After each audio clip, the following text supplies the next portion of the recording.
It's been a cinematic few days for delegates and film lovers at this year's International Film Festival of India. From seeing stars on the silver screen to rubbing shoulders with them on the red carpet, the last 8 days have been an enthralling experience. We now bring you a recap of the most exciting moments of this year's festival. Tell us about Catching Dust first. Catching Dust is my debut feature film, Okay. and it's set in West Texas.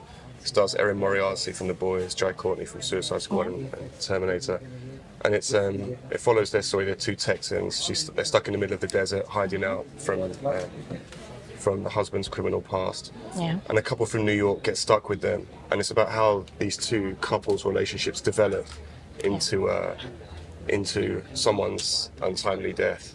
While many celebrities walk the red carpet today, we were very lucky to get a small video bite with the director of Made in Heaven. We're talking about none other than Zoya Akhtar. So let's take a look at that. So how challenging is it for a lady director in an absolute men's world, if you'd love to tell all of us at Doordarshan? It's exactly the same as you in all the men's journalists. You're the only girl in the frame.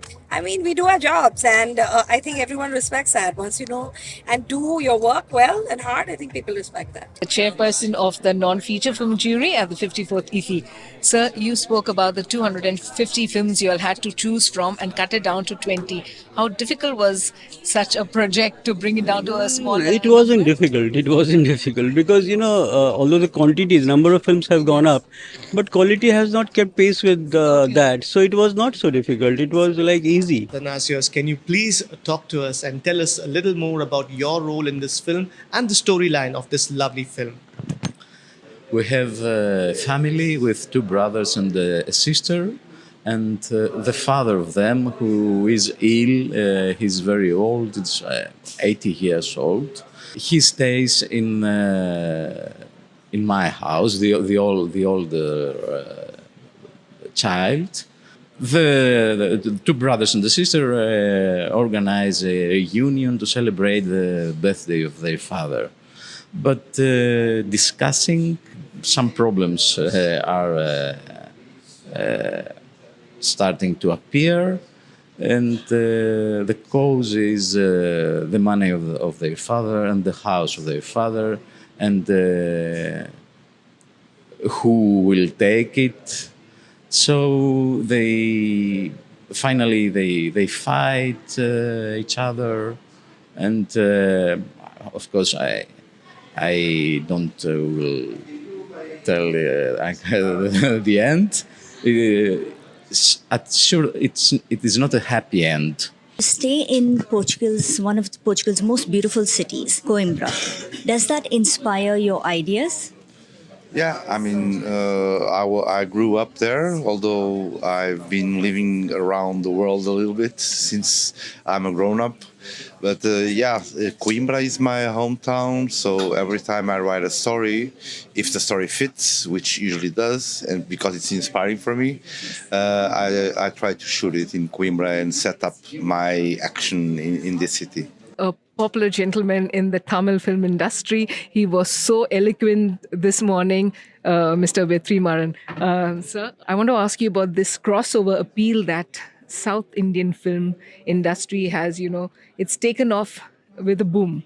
What can you say about that? Yeah, I think it's more representative of the common man.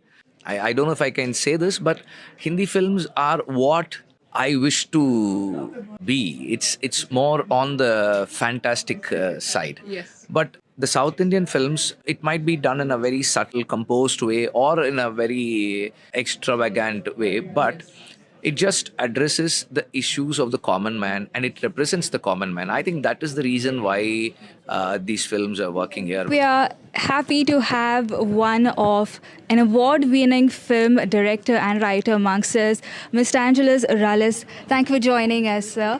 Could you tell us a little bit about your film, Mighty Afreen, in the Time of Floods? Yes, thank you for the introduction. Mighty Afreen in the Time of Floods is a film about climate crisis. At the same time, it's a coming-of-age story of an orphan girl, Afreen, who lives in a very difficult environment in the mud island of the Brahmaputra River. It's a place where floods, severe floods, are increasing year to year, affecting the lives of hundreds of millions of people who live in that area. So it is a film about displacement, about climate displacement, about climatic refugees, about the influx from the countryside to the city due to the climate. And it is an urgent topic that addresses important situation and asks the world community, the United Nations, the governments, all the world to take action against climate change and to eventually recognize the term climatic refugee. Well, going back, how did you kind of get the idea of writing and about a theme about it's about Sana? I mean, only thing of value you have to contribute to the world is what you've lived through. And I think there is an epidemic of perfection happening in the modern world. I'm part of it. I'm stuck in it. And it can be very cruel. It can cripple you, prevent you from asking for help, lay such onerous standards that nobody wins. And it's 10 times harder on women who are also historically dealing with the burden of inequality. And to shake off those shackles, they have to appear to be 10 times stronger. So the pressure is insane. Anybody can crack up. And really, the idea was to write something in that world and enter it in a very interesting way and do something that really speaks to, modern Indians living all over the world in our cities and, तुम्ही film करतना गोवा म्हणटकच सगळ्यांक excited आसता की गोंयान आमी कितें कितें पळयतली वेगवेगळे आनी तुवें खंयचे खंयचे सिनरीज म्हणजे गोंयचे कॅप्चर केल्या फिल्मान #मोक specially. No, generally when filmmaking is happening in Goa, even the Hindi sector or the Tamil sector, they all go towards the beaches and beach wear. But there is a life beyond that that's inside the city. So there is another story that goes for the local Goans, local people, the normal human being. So I've generally, all my films, my first film was also a musical film where Jackie was playing a role of a saxophonist. Sima, Jackie got the Goa State Award also for the best actor for that role. And that was a musical film. The second film also was musical. This is also a musical film in since there are about 5 to 6 songs in the film. Commercially, properly scripted screenplay with a content. And this time the content, I would say it's like a proper commercial film, but the film revolves around like it's a woman-oriented film, and first time this film is related to women's monthly periods. People will understand that only after an interval what's happening, because till then people don't know what the heroine is going through. I've got Matthew and Ama joining us out here. My first question would be to Matthew. If you can sum up the movie in 60 seconds, how would you sum it up? God, that's actually not that hard. It's based on a true story about a team of female boxers in Congo and their coach, really, who was an ex-child soldier, and put together this opportunity for women to learn boxing to help themselves heal from being victims of sexual violence. Right. So we have Ama as well, who's a star from Netflix's Blood and Water series, who's acting in one of the lead roles of this film. Ama, how did you go about training for the film? It's boxing. Did you actually have to prepare and train a lot for it? Yes, there was. Show the guns, baby. Yes, there was a lot of training that went. Thank you for your question. There was a lot of training that went into this. I trained 4 hours a day, 2 hours in the morning, 2 hours in the evening, 6 days a week. It was very hectic, and I still box till this day. I really enjoyed it. It's such an amazing sport. As an actor, when you choose a particular film, what's the criteria that you look at when you're picking a role? There is no criteria. The film should really tell you that, I always believed in one thing, that you don't choose a film chooses you. It's very simple. And when you are reading a script or hearing a narration, just keep an open mind. For me, it's very important that it is talking about something that has never talked about before, or it is featuring the world that I have never been part of. And it is offering me a character that I have never played before. So these are the things that you keep in your mind.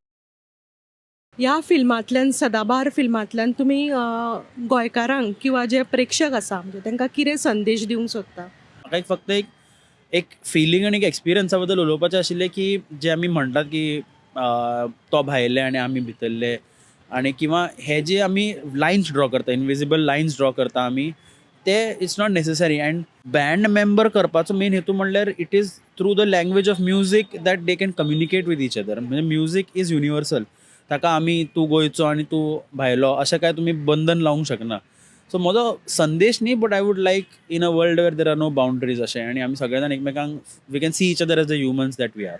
So, as a director, being a lady is always kind of challenging. And to add to it, I guess you've taken in a film that is done in the Pahad.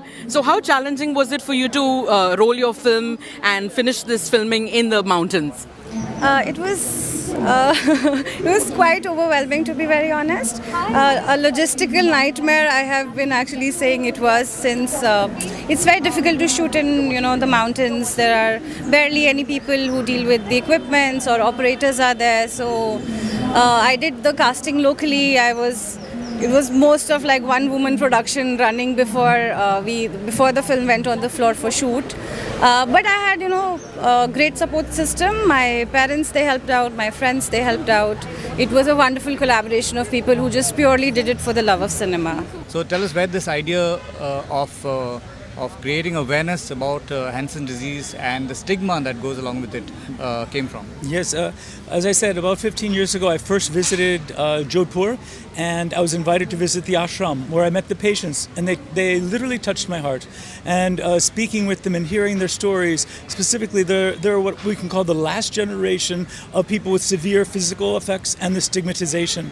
At that time, they weren't all cured, but now, 15 years later, they've all gone through the medication, so they're now all cured, and there's no chance of transmission. And what touched me is that the fact that they have had this faith and combination of fate that has affected their lives. So I have now coupled with 5 worldwide NGOs for leprosy. And I'm going to use Shadi, the short film, as it plays out in festivals to raise the awareness and also have the film be a tool to inspire people to get tested, to expand the message to around their families and their communities.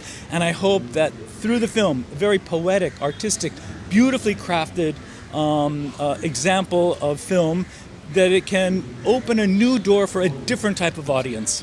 ह्या इफीक 54व्या इफीक तुमचो hashtag मोग ह्या फिल्मान तुमकां एक संद गावपाची तर ताज्या संदर्भान तुमचे कडेन कशें पावले. हॅशटॅग मोग ही सेकंड फिल्म आसा हांव डिरेक्टर निलेश मालकर बरोबर करता तें. फर्स्ट फिल्म सोलकारी आशिल्लें तेतून जॅकी श्रॉफ आनी crew story was of a musician. ह्या फावटी the story is regarding a central lady character आनी तेतून म्हाका खुबशीं सॉंग्स म्हणपाक संदी मेळ्ळ्या. पण ह्या फावटी वेगळें जालां की music director is from south, so Dennis sir आनी तांचें संगीत मातशें वेगळें आनी तेतून कोंकणी उतरां आनी कोंकणी हेतून म्हाका दिसता आउटपूट बरो जाला. अँड कॅची सॉंग्स आसा, लव सॉंग्स आसात, एक पार्टी सॉंग आसा. सो ते म्हाका दिसता आतां आमचे जे युवा महोत्सव बी जाता कोंकणीचे तेतून ते घासतले. So the protagonists in the film are nonagenarians. They're in the 90s. But those are not the ages of the actual cast. Talk to us about the casting process, please. Yeah, when you write it, it's very easy. You can just write, this man is 100 years old. But when you get practical about it, when you decide to shoot it is when, we always knew that the biggest problem for a film like this, the biggest stumbling block would be the casting. Because finding an actual 100-year-old actor who can go through a 50-day schedule won't be easy. Because film shooting is tough and you won't be able to do that most. So then I knew that I wanted to find actors who are probably in their 70s to late 70s, early 80s, who are still very fit, but who are good enough as an actor to not look that age. And they can feel closer to 100. They can act closer to 100, and that's how we zeroed in on Vijay Raghavan. And Vijay Raghavan sir is actually 72. Wow. But he's like he's 50. Yeah. And Leelama is 84, but she looks like she's 70. And both of them together, they're fantastic actors. They've been acting together for like 100 years, and combined their experience would be 100 years of acting experience. So for them, it was not that difficult. India for one of the very first times out here, especially in Goa. How do you feel? How do you like Goa? How are you enjoying Goa out here? I always wanted to come to Goa because when I was growing up, Some of my friends, in the actors that I worked when I was young, older actors, would come to Goa. And for me, it seems such a long way away. And for me, it seems such an exotic place. And I always wondered about it. I just think it has everything. You know, it has the beaches, it has the jungle. We're staying at the wonderful Taj Hotel. It's just, and then of course we have great friends who, when you come to a place, especially in India, when you have a great Indian friend, then it's even 3 times better than it would ever be. She established herself with several commercial films like Kuch Kuch Hota Hai, Chalte Chalte and Veer Zara. She also played an exceptional role as a blind and deaf woman in Black and an abused wife in the political drama Yuva. Her most recent performance came in the drama Mrs. Chatterjee vs. Norway. Just as we are used to seeing compelling performances from her, that was exactly the topic of conversation today. Here is the versatile Rani Mukherjee. If an actor is able to be versatile, that shows the different facets of different people, because at the end of the day, as actors, we are portraying different people in cinema. You know, every story is about characters. So we are characters in the film. And the more diverse you can make those characters, it's more interesting also for the audience as well as for me. Like, I would be bored if I had to play something like who I am in all my films. But the energy I get is through the characters that I'm playing. Like, they inspire me. Right from Gordon Gekko, for which you won an Oscar in Wall Street, to the modern day generation who knows you as Dr. Hank Pym in the Marvel movies, which are your most favorite or challenging characters that you played? The ones that I like, is a movie called Falling Down. Falling Down. I like that. I like that picture a lot. There's a picture I did called Wonder Boys that not a lot of people saw, which I think you'll enjoy. But I guess I'm generally happy following the scenario which I said about material, that I've had a number of successful movies. Pallavi, hi and welcome to DD Goa. Would you love to tell everybody viewing you right now how challenging was it for you to play this role of, in this particular film? So I come from Shimla, Himachal Pradesh, so the terrain, the geography was not new to me, it was a familiar background. But it was the first time that I was definitely shooting in the Himalayas, which felt a little different because very often than not, we've seen Himalayas in a certain way. We've seen the actors romance in the mountains, but this was a story which really spoke about the issues about people living in the Himalayas. So it was definitely interesting. It was challenging. It was a new insight into what life could be in the Himalayas. Interesting also because we shot in the month of February, so it was very, very, very cold. But we did have fun. We thoroughly enjoyed. Hello everyone and welcome to DD Goa. I have with me the legend of the sports, Mr. Muthai Mulitaran. Of course, he's here for the red carpet. He's traded in the green grass for the red carpet today, and of course, he's here for his film 800, the movie. So how do you feel being out here at Asia's premier film festival? I'm very happy because never been into these functions at all. So something new to me, and I'm glad that we have put our movie here. So maybe you can see by all the people in India. Adem, who acts as a troubled ex-military man, plays a crucial role in the movie as the black sheep of the family.